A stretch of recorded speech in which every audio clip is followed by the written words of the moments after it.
Okay, well, thank you for your time today, and thank you for joining. Today's discussion is going to be on retirement income planning and several components that make that up, from investments to withdrawal strategies to risks, and things that we should be thinking about during this time period. My name is Daniel Evans. I'm a certified financial planner and financial advisor here at Bogart Wealth. And again, today's subject: retirement income planning. Let me start off with just a little introduction of the firm. Our mission is to provide financial peace of mind. We want to help clients achieve this by preserving and maximizing intergenerational wealth. A little background on us is, we manage a little over $2.7 billion in assets under management. It's roughly a little over 1,300 households. We are a registered investment advisor, which means we are an independent fiduciary advisor that's working in your best interests. We custody assets through Charles Schwab for your protection, and we are a fee-only wealth management firm. As part of the introduction, I want to see some of the faces behind the names and the operation of the team. This is our executive leadership team. I do want to highlight James Bogart. His name's on the marquee sign. The guy's just done a phenomenal job of growing the resources and the capabilities of the team. And a testament to that is just the growth story that we have experienced from the households that we serve, the increase in the households that we serve, and the assets under management. The growth has been phenomenal here at the firm. This is our executive team. All of them together has got us going in the right direction, and I'm excited for the future. We do have a full advisory team. This is all of our advisors. We are kind of split between Houston, Virginia, and then here in the Woodlands office. We do manage our investments in-house. Our investment team is led by Alex Spencer. We do have full client service teams, financial planning teams, business development, training. These are a lot of folks behind the scenes, but they make things go. We do have 3 office locations, as alluded to. We got one office in McLean, Virginia, an office in Houston, and then obviously here in the Woodlands, Texas. Today's topic, retirement income planning, is part of a retirement readiness series. This is provided by feedback that we receive from our clients and relationships that we're engaged with. That these are the meaningful topics that we want to do a little bit more of a deep dive in, so we can be prepared for retirement. We do have on our website some custom ExxonMobil content landing page that the information and the content produced here is more specific and related to ExxonMobil and the benefits available to you.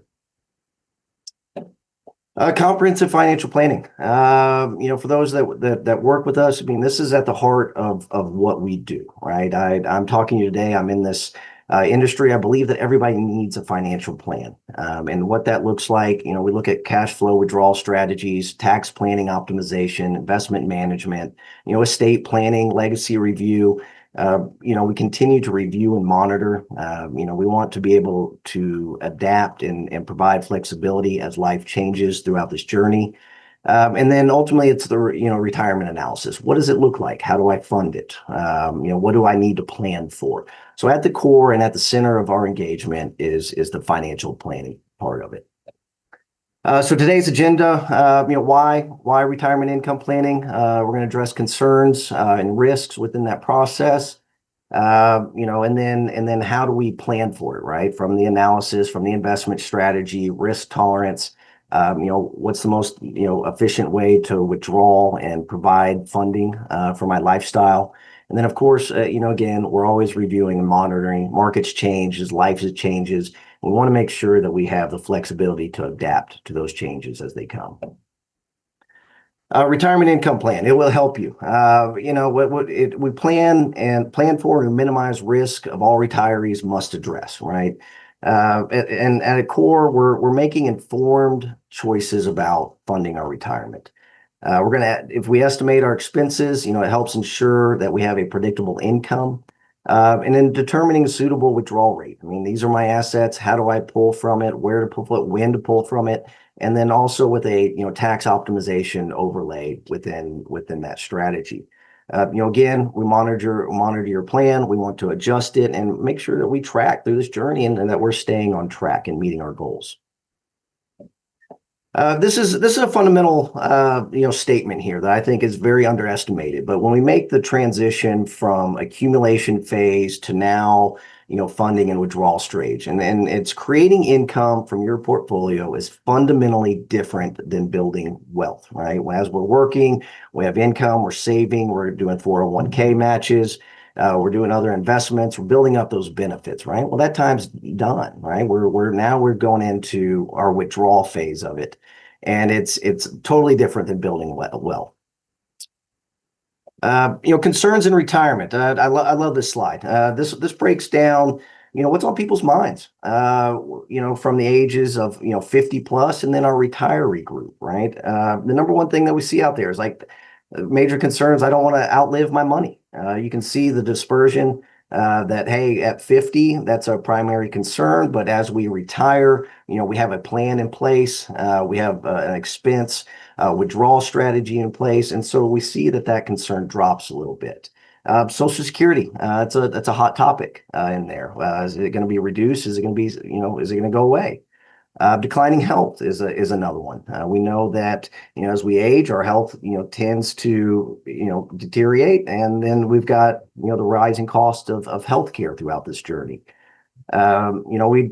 Cognitive decline, dementia. It's all tied to our health. But you can also see that on the far end of it, being laid off and not being able to retire. Yes, as we're 50 and we've got tenure and we've got growth and we've created this assets, that it's a concern, but obviously when we're retired, we're not worried about it.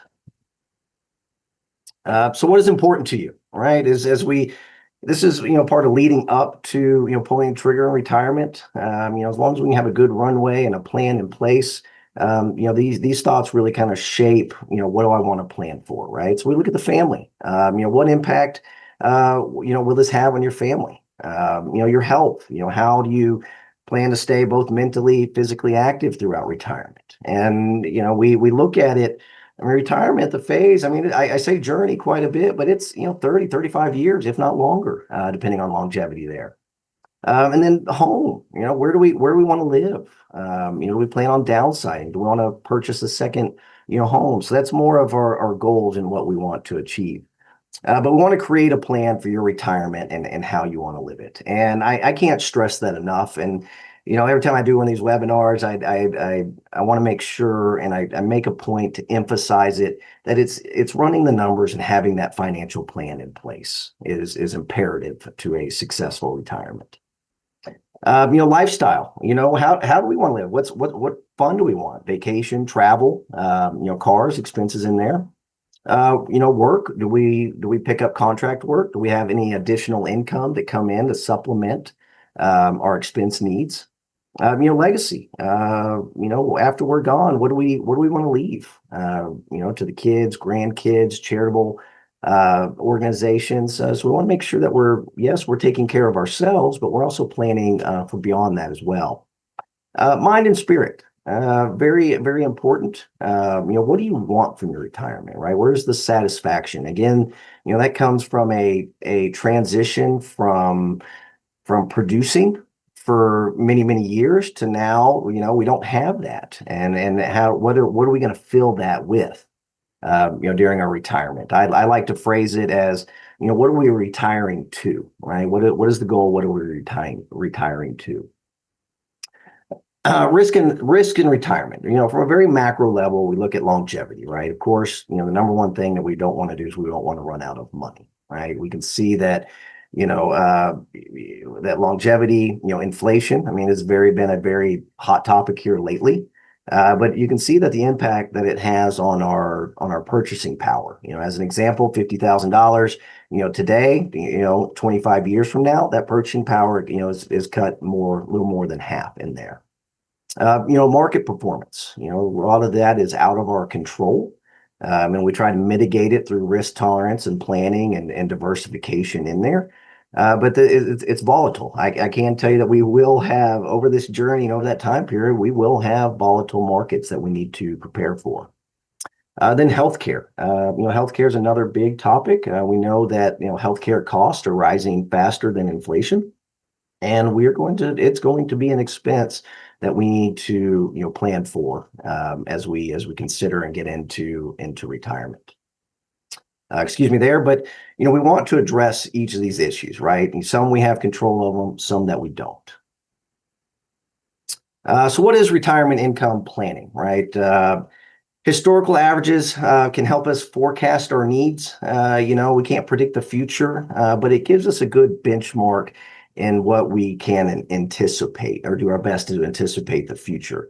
But we look at spending, lifespans, longevity, portfolio returns, taxes, and inflation. Another very important quote there is no such thing as an average retirement. I can't stress that enough. It's very unique as you are from the next person to all the relationships that we work with. Nobody is exactly the same. So they're saying there's an average in there is not a good way to benchmark how we're doing in retirement.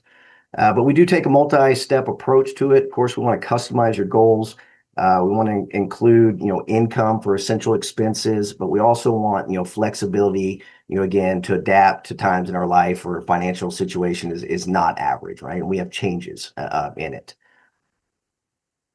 As it's a process, not an event. Again, we saw it earlier when we talked about the core of the financial planning. It's ongoing, right? This is 30, 35, plus years in there. So we're constantly monitoring, constantly reviewing the plan. Constantly updating the analysis, right? We let the plan, kind of drive the conversation. As an example, it's like, hey, do we want a, second home? What does that look like? Do we pay it all off? Do we run, a mortgage? What does that look like in terms of my total portfolio at the end of the plan? Investment strategy, right? I mean, that changes, if we have changes in risk tolerance, we have changes in goals. So we're always monitoring that as well. And then withdrawal strategy, makes sense to have that flexibility to pull from different buckets of funds to make sure we appropriately, fund your expenses. The analysis part of it, prioritizing your life goals and setting realistic expectations on financially achieving them. I like to look at that as a withdrawal rate percentage. I mean, it's really what is the ratio and the expectation of, hey, this is my accumulation, this is what I have, this is what I want, this is what I need to live off of, right? And how do we make those integrate and work together? So how much income do you need? That will change. You've probably heard of it or seen it before, but we usually have these phases. We categorize it as our go-go years as, hey, we're out of retirement. We still have our health. We're maybe traveling more, spending a little bit more. Then we have our slow go years to where we start to see that drop off. But then we have our no-go years, right? That, hey, the knees aren't working quite as good as they used to. Families spread out. We're not seeing each other as frequently. I hope we do get to cherish those times more often. But we tend to see our behaviors slow down as we age throughout retirement. For realistically setting those estimates for expenses, I mean, we want to look at essential expenses, food, housing, healthcare, insurance, transportation in there.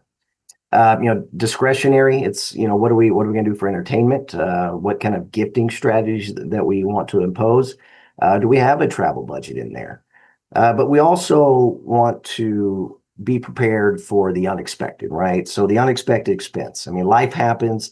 I know it. You guys know it. Car breaks down. All of a sudden we've got to come up with cash to provide for that need. So where do we withdraw from, and are we prepared for that? Wealth transfer. Legacy. Planning. How do we want to transfer that any wealth remaining at the end of our time? And then increase income annually for a cost of living adjustment, inflation, right? And we know that, cost of goods and services and living goes up over time. So does our plan, our expense profile take that into consideration to where now we are adjusting with it?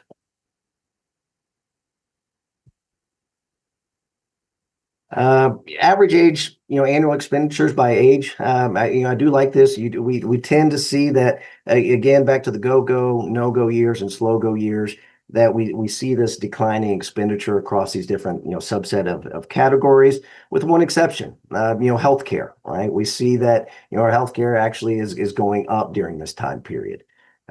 Transportation goes down, so we're not moving as much. Entertainment, we're not as mobile. Food and expenses, we're not. It's just our consumption tends to slow down as we age, and that's displayed through this chart here. Sources of, oops, excuse me, let me back up real quick. I'm gonna make sure I didn't miss a slide. Sources of retirement income, right?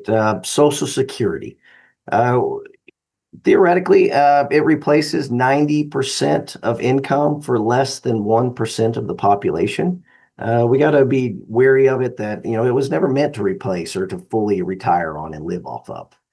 For a U.S. median income, that replaces roughly 40% of that income.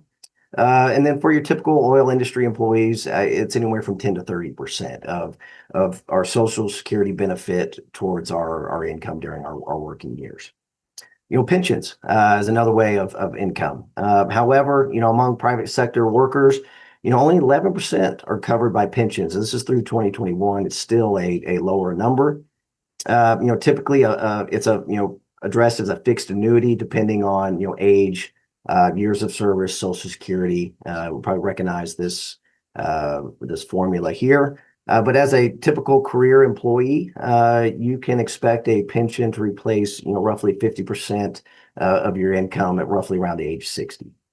The other way that we generate income off of is our savings investments. So, 401ks, IRAs, 403bs, TSPs. I mean, all of our, employer provided, benefits there as well. And then, what can we save and what have we invested on our own outside of that? But all of this comes into place because we got to fill in the gap to generate the income, for our expenses in there. Well, this one jumps right off to you, right at you. Emotions can destroy your plan. That is very true. How do we mitigate that? Is the financial plan, right? Here I go on the financial planning again. I can't stress the importance of the role that it plays as you prepare and as you live out retirement. But it can. Emotions can destroy your plan. Fear and greed, can lead to buying high and selling low. Having that process designed to help prevent you from making the wrong decisions based off of emotions. I get it. We're all long-term investors, but it sometimes that's easier said than done when we see the volatility and the changes in our portfolio. Again, in those events, we lean heavily on the planning. We have done so here recently. Is that, hey, if our plan is still intact and we're still got good probabilities of success, then we know that we can withstand times of volatility, and then we don't feel that urge to sell or buy in that instance. But we want to build a portfolio that seeks to provide downside protection. We want to protect our essential expenses kind of with a foundation like, hey, this is my minimum, that what I need to live off of and get by on. But then we employ strategies. How do we prepare for volatile markets and down periods, right? What buckets of funds are we going to pull from in those events in there? So we want to pre-plan for that, right? So if we do, that puts us ahead of those events there. Ooh, excuse me. Investment strategy, another big component of it, right? There's really 5 basic strategy elements there. We've got annuities. You have fixed income and variable different annuities. You can do bond ladders, which is generally more income based. You can do straight income oriented investments, dividend paying stocks, preferred stocks, MLPs that have a little bit higher dividend yield.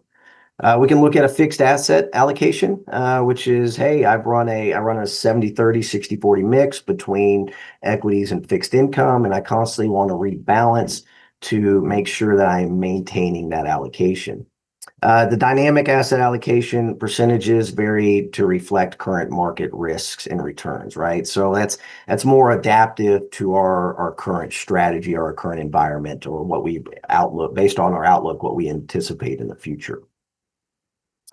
So back to the annuities, you got fixed income, variable annuities.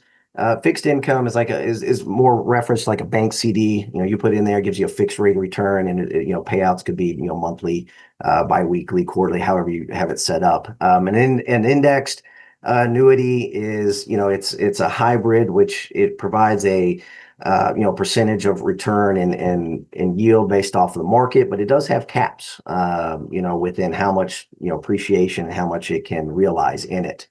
You have variable annuities. It's where you're invested. A lot of your withdrawals is tied to the market, and those assets are held in a separate investment account with the annuity. I think annuities and utilizing them really come down to risk tolerance. With it. Also they tend to be more expensive in there, generally speaking, in there. So we want to make sure that we do look at that way, that we're well educated, we have good exposure to all of our options. But in some senses, yeah, annuities do make sense. Excuse me, as a bond ladder is another way that we generate it. This example is using a 3-rung bond ladder for a 6-year period. Importantly, what you see here is, your bonds are invested at different durations. First we're looking at a year, 1 year duration, 2 year, and 3 years. And then once those come due, then we reinvest it for a longer period. Then now it stretches out across the 6-year time frame. Very probably a little bit more conservative. We do look at reinvestment risks that, hey, when a bond comes due, what are our current yields, what are our current bond prices, what are we offering in there, right? As we reinvest those assets over this time period. From a yield cash flow perspective, this is just examples. These obviously these change quite a bit. But if we look at a bond ladder, from a relative value, and this is more illustrative in terms of ratio between the different investments available. Expect 4.5%. In income funds, anywhere from corporate bonds, mortgage bonds, foreign bonds. Those are the appropriate yields that we could somewhat anticipate. Preferred stocks, royalty trusts, dividend stocks, and then treasuries. Specifically 10-year treasury in there. The equity market performance. This is another beautiful visual here. Sometimes we call it the periodic table or the quilt chart in here. But the main focus of this is to drive the importance of diversification. We can see that the different sectors of the market and how they perform, and it's moving and it's constantly moving. So we can't necessarily try to hit the home run and say, hey, it's going to be energy. But then we looked at it's technology, communication, and then we have a bad year like in 2023. We see where energy is one of the lower performing sectors, right? So this is to stress the importance of diversification across our equity markets in there. Establish a withdrawal strategy. Again, those are, so we've kind of covered our investments, choices there at a very macro level. We've got our income streams in there, but everything else that we do that we switch from. So this is more of our IRAs, 401ks, outside assets. What strategies do we want to explore there? And we can do income only, right? Income only, as it says, it's withdrawing interest and dividends from investments, right? Hey, we've got an equity portfolio. The dividends are paying out 3.5%, but as those dividends come out, we then send those out to you as funds for funding expenses. Same thing with bonds, right? Systematic withdrawal approach is taking a pro rata withdrawals from a well-balanced portfolio. So we are taking income. We also could be taking appreciation in that strategy as well. The bucket approach, this is creating specific portfolios that are dedicated. Really, it's short-term, intermediate and long-term, allocation of funds. And from a investment standpoint, usually our short-term bucket is more conservative because we are allocating these funds for a shorter time period in there. So we don't want to take a lot of risk with that bucket. The intermediate approach is right in the middle of it to where, hey, we still want to be income focused, but we could target a little bit of capital appreciation in there. And then our longer term bucket, of course, we've got time on our side, meaning that we don't plan to access or withdraw from these funds within a 10 plus year time frame, right? So if we wanted to, that would allow us to seek a little more capital appreciation with those funds allocations in there. There are many withdrawal strategies to consider. Some provide more flexibility than others in there. This is just kind of a strategy from an income only as an example. Say, hey, my current savings is $1.5 million. I need a $60,000 yearly income need. What does that look like? So that $60,000 could be made up of Social Security. If our Social Security benefit is $2,000 a month, that's $24,000 a year. So we could do a mixture between a bond ladder and dividend stocks to get the income off the bond and the yield off the dividends, right? So a $750,000 bond portfolio roughly gives us $15,000 with a 2% annual yield, gives us $15,000 a year. The dividend stocks with a 3% annual yield gives us $22,500. So adding those yearly values there, that gets us our $60,000 in income needed in that scenario. Being income oriented, this is to stress that the fluctuations with dividends, it's less volatile than what we see in the markets, meaning, cuts in dividends, increases in dividends in there. The volatility between that is much more smoother than what we see going on with the overall market value. And that's what this is depicting in here.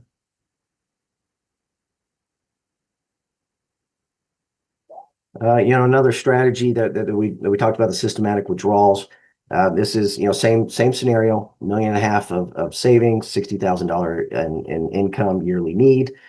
Here's our Social Security benefit, $24,000. But in this approach, we have a balanced portfolio. We have equities and we have fixed income in that. And so now we want to withdraw $36,000 a year. Roughly, it's a 2.4% withdrawal rate off of that $1.5 million bucket in there. And that's another way that we can generate or get to our income needs. So asset allocation, right? So we talked a lot about fixed income and equity, right? This chart, from the different allocations and strategies, what it's showing is our standard deviation and our average, yearly returns in there. The standard deviation, we can translate that as volatility, within the market, within the valuations of it. Of course, our 100% stock fund has more volatility in it, but we can over time expect a higher rate of return, specifically against our 100% bond fund. Now, the portfolio and the mixture of it, you can see that, hey, if we start to add, stocks and allocations to stocks and fixed income, we're actually reducing our volatility and we're increasing our average return in there as well. And that is the goal in there, is to reduce volatility, increase returns. The bucket approach, again, same example, same savings, income we need. But now we look at it from bucket one, short-term, midterm, and long-term, and how it's appropriately allocated in terms of dollar figures.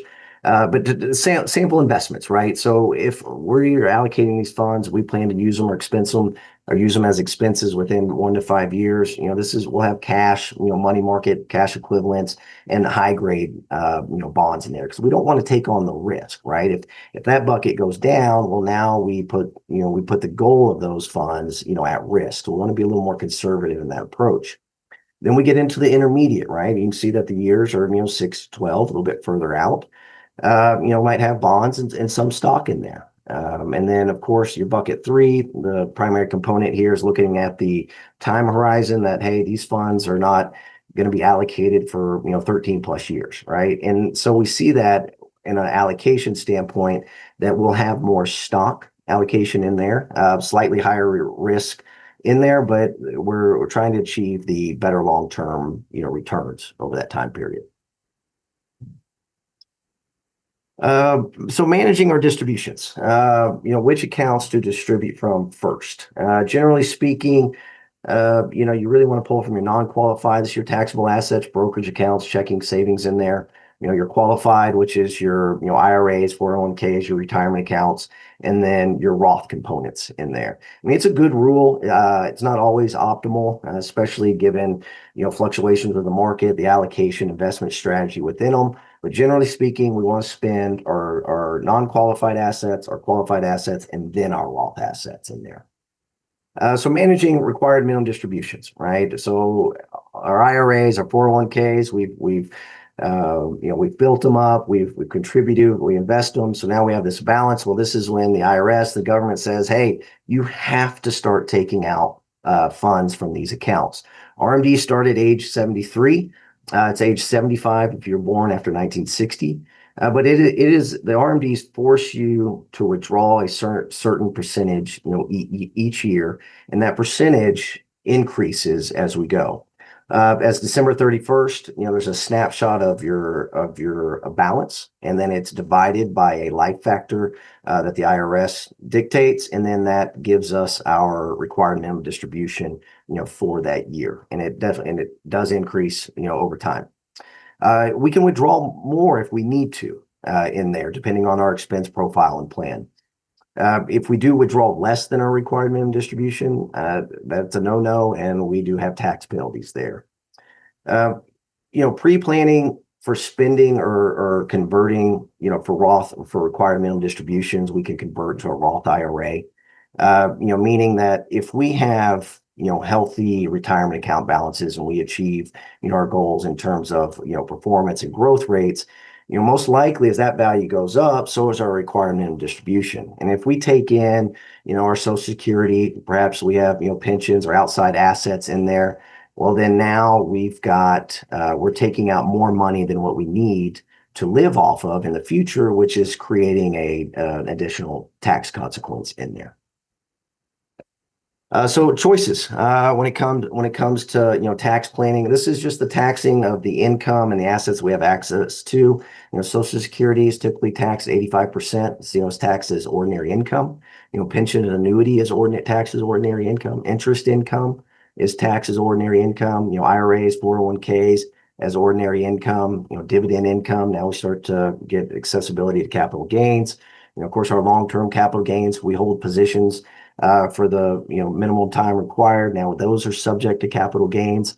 The highlight here is Roth IRAs, not subject to taxation, right? So we get tax deferred, or we get tax-free growth and we get tax-free distributions as long as the Roth IRAs have been in existence for 5 years and we're age 59 and a half or older. Liquidation investment principal throughout all these choices here, that money has already been taxed, so we can always get that back, and it's not subject to taxation in there. This is just kind of an overview of the tax brackets that we're facing for this year for the single, head of household, married, filing jointly, marginal tax rates in there. This is just a visual and an expectation for the year. Capital gains rates, this is based off of our income. You will see a 0% rate in there. In some cases, if we are able to keep our income at a lower amount, we can achieve a 0% taxable gains rates where we're not paying taxes on our assets there. Typically, you see a 15% capital gains rate, and then for our higher incomes in there, it's 20% rate over that. So review, monitor, right? Again, this is always a process, right? It's not an event, it's a process, right? So, when we look at it, do we need to make adjustments? This is what we look at, right? We look at our assets, our assets higher or lower than we projected? Are we tracking with our plan? Our income, was our strategy or was our estimate correct? Do we receive unexpected cash flows, inheritance in there? Did we spend more? Did we spend less? Right. So we want to make sure that that is, we're achieving that optimal ratio between, expense profile and our assets. Our spending, what was it? Was it what we anticipated? Higher or lower again? Our portfolio, did it return higher or lower than it estimated? Do we need to rebalance it, right? Do we have a change in risk tolerance? We constantly monitoring that. Withdrawal rate, again, that's that ratio that we want to be, very wary of, that our expenses is not exceeding our expectations from our assets, or we're not putting too much pressure on our assets to provide us the income that we need. Inflation, do we need to increase, for inflation? Of course, retirement goals, expectations, has anything changed, right? Do we want to move? Do we want to, buy the extra toys around the house? Do we want to travel more? I mean, those change over time, and we want to constantly, have a beat on that and put that in our monitor and review process. So how long will my portfolio last? Another, great slide here. The importance that we look at is a 5.5% rate of return, and then we have inflation at 2%. So we're locking in a 3% real rate of return here. So if I'm withdrawing off of my portfolio, and my expenses are, and that ratio comes out to 5%, then we can expect our portfolio to last us 29 years. If our withdrawal rate is 4%, then we can expect it to our portfolio to give us income for 43 years. And then if it's 3%, well, yes, it looks like it goes on forever. At some point, it does start to turn over. It's in the 90 years where we start to, decrease our assets there. So a withdrawal rate, a lot of that is depicted. A lot of it's based on age, right? And, if we're 60 years old, 4% withdrawal rate is safe in there. Depending on longevity, 5%. But moving that to an age 70 is probably a little more safer. But as we age and our life expectancy is shorter, then the portfolio can afford or can absorb a higher withdrawal rate in there. Again, this is, hey, what if inflation is higher, and then consequently it's, we're dollar denominator in our investments, so everything should go up. So if inflation's 5%, our investment return is 8%, but the real consequences are real rate of return stays at 3%. Again, you can kind of see the different pattern of how this withdrawals or how it depletes. It's a little more aggressive, but we still have 5% is 29%, 29 years. 4% withdrawal rate is 42 years in this example, and how long our portfolio will last. Again, so we look at our spending strategies. If our return on the portfolio was positive, perhaps we could increase our income based off of inflation. If it's negative, maybe we don't increase our income for the following year. I like to compare this as, hey, if we have good years within the portfolio, and we exceed our expectations, that might be a time to where, if we're planning a big trip, that, hey, now that we've had this performance, we've had built this access, now we can safely, afford these expenses.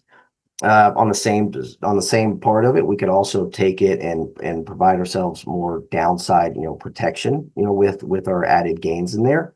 The same thing on the downside, right? If the markets are going down, we hit a recession and we've got a prolonged period in there. Well, maybe we don't spend as much, right? If we got a home improvement project that we can delay, those are things that we look at. But I see that as more of kind of behavior. Hey, it's when times are good, we can afford to have those expenses. When times are a little bit rough, well, maybe we tighten up the belt a little bit on our expenses. From a withdrawal strategy standpoint, you really want to collect your income from the interest and dividends, first. And then, from a portfolio's perspective, of course, we want to pull from our assets that have positive returns. And generally speaking, we look at equities before, fixed income in there. Then we want to look at cash holdings in there, less volatile assets.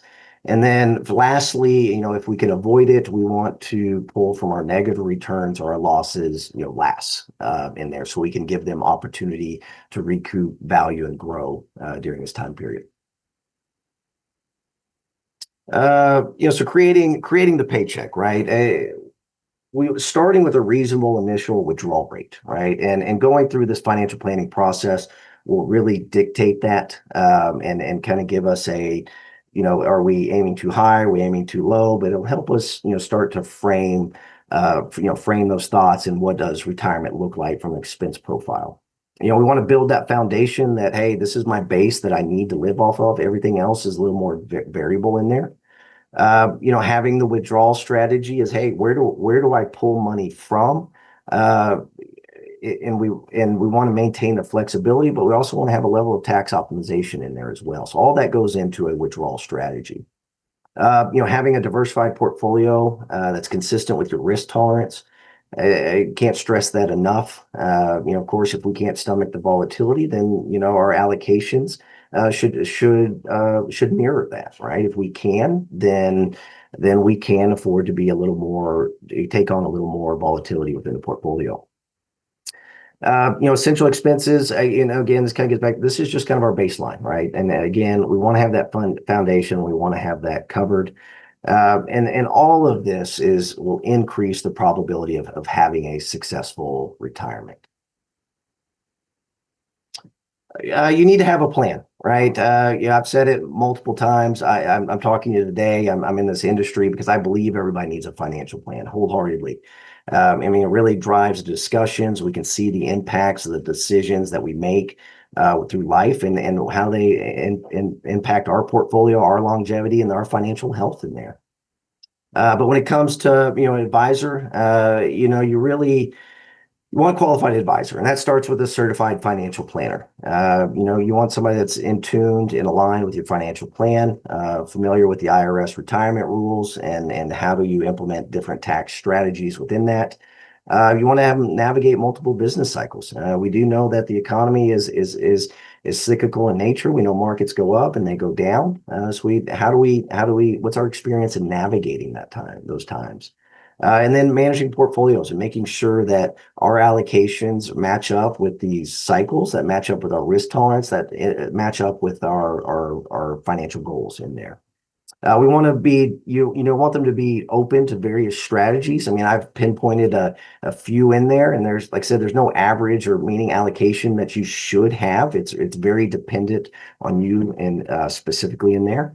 But provides the financial planning based on your needs, your risk tolerance. And then obviously we want to, review and monitor our portfolio performance and how are we tracking in there. And that needs to be an ongoing discussion throughout the relationship. And then understandable, right? You want that connection. You want to speak in a way that you guys can understand and communicate effectively in there. I highly encourage you guys, if financial planning is a need, you're considering retirement, get ready to pull the trigger, run the plan, run the numbers. There's a lot that goes into analysis, but I would encourage, to reach out to me directly. You can reach out to Bogart Wealth through our website, but having that one-on-one, financial strategy session is paramount in there. You can contact us again. We've got, offices in Virginia and Houston here in the Woodlands area as well. Again, thank you for joining today. I'm very passionate about this and having that financial plan and utilizing that as a key tool in how we develop our income and our withdrawal strategies to fund expenses through retirement. Again, thank you for your time today. Enjoy the rest of your day, and hope we'll talk to you guys soon. Thank you.